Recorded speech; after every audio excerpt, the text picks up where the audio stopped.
పైనుంచి ఆయన పిలుస్తున్నాడు, మాట వినిపించట్లేదు, కలవట్లేదు, మ్యాచింగ్ అవ్వట్లేదు. సరే అయితే ఈయన ఇలా పలకట్లేదు కదా అని వాంగ గారు ఏం చేశారంటే ఒక 10 రూపాయల కాగితం తీసుకెళ్ళి అది పక్కన పడింది, తక్కువ మంది జేబులో పెట్టాడు, పైకి చూడలేదు.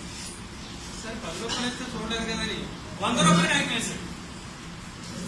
మళ్ళీ అలాగే ఆ 100 రూపాయలు కూడా జేబులో పెట్టాడు, మళ్ళీ చూడలేదు. ఆ తర్వాత 2000 రూపాయలు కాగితం వేసింది, అయినా సరే పైకి సరిగ్గా చూడలేదు. ఇంకా వాంగ గారు తీసుకొచ్చి చిన్న రాయి తీసేసి అబ్బా ఎవరు రాడు అని అప్పుడు అంటే సృష్టికర్త అయినటువంటి దైవము మనకు ఆరోగ్యాన్ని ఇచ్చినప్పుడు నాకు ఆరోగ్యాన్ని ఎవరిచ్చారు గమనించు, సంతానాన్ని ఇచ్చినప్పుడు ఎవరి సంతానాన్ని ఇస్తున్నారు గమనించు, ఆయుష్ని ఇచ్చినప్పుడు గమనించు, సుఖం వచ్చినప్పుడు గమనించు.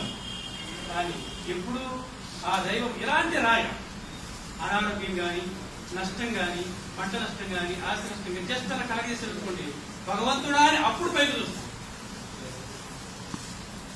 ఇవన్నీ బాగున్నప్పుడు ఇది నడిపించేది ఎవరు అని ఎవరు కూడా పైకి చూడలేదు. ఇది మానవ సైకాలజీ. అందుకనే భగవంతుడు పైనుంచి కిందకు రాకుండా మనలో నుంచే మహనీయులు నెలకొని మనకు దైవ గ్రంథాలను ప్రసాదించాడు.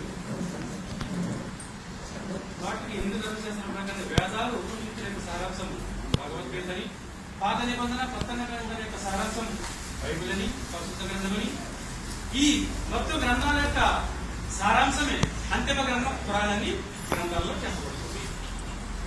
కాబట్టి దేవుడు కింద నుంచి రాకుండా మనలో నుంచి మహనీయులు ఎన్నుకొని మనకి ఇలాగ బోధన చేసేవాడు. కాబట్టి ఓ దేవా మాకు రుజుమార్గాన్ని ప్రసాదించని అడిగినప్పుడు మీకు ఇవ్వబడినటువంటి మీ గ్రంథాన్ని మీరు చదివి మీరు మోక్ష మార్గం వైపు రండి. అదే భగవద్గీతలో దుష్ట శిక్షణ శిష్ట రక్షణ, దుష్టులు బైబిల్ తీసుకున్నట్లయితే అనీతిమంతులు నీతిమంతులు, పురాణ గ్రంథాలు చేసుకున్నట్లయితే దుర్జనుడు సజ్జనుడు. ఇప్పుడు ఏ క్యాస్ట్ అండి? దుష్టులు శిష్టులు ఏ క్యాస్ట్ అండి? అనీతిమంతులు నీతిమంతులు ఏ కులం అండి? సజ్జనుడు దుర్జనుడు ఏ కులం అండి? ఇది దైవిక వర్గీకరణ, క్యారెక్టర్ బిల్డింగ్ అంటారు. క్యారెక్టర్ ప్రకారంగా మిమ్మల్ని వర్గీకరిస్తున్నది. రెండే వర్గాలు, మంచివాడు చెప్పడం, మూడో కులం లేదు. కానీ ఇదంతా కూడా ఈ విభజన హిందూ ముస్లిం ఒకరిని ఒకరు మనం పోల్చుకునేటప్పుడు జరిగిన విభజనే కానీ కొట్టుకోవడానికి జరిగేటటువంటి విభజన మాత్రం కాదు. ఇది దైవిక విభజన. ఇది కావున ఇది మనం గమనించి ఓ దేవమా మమ్మల్ని ఆ వర్గాన్ని మమ్మల్ని నడిపించు. ఎవరైతే పూర్వం మా మహనీయులు మా పునిపుట్టినట్టే ఆ మార్గంలో మమ్మల్ని నడిపించు. ఎవరైతే నీ మార్గాన్ని వక్రీకరించి నీ యొక్క కోపానికి గురైపోయారో అటువంటి మార్గం నుండి మమ్మల్ని తప్పించు అని ఆ దైవంతో పెట్టుకుంటున్నాము. తదాస్తు ఆ విధంగా జరుగుతుందట. అరవిల ఆమీన్ అలా చెయ్యాలా.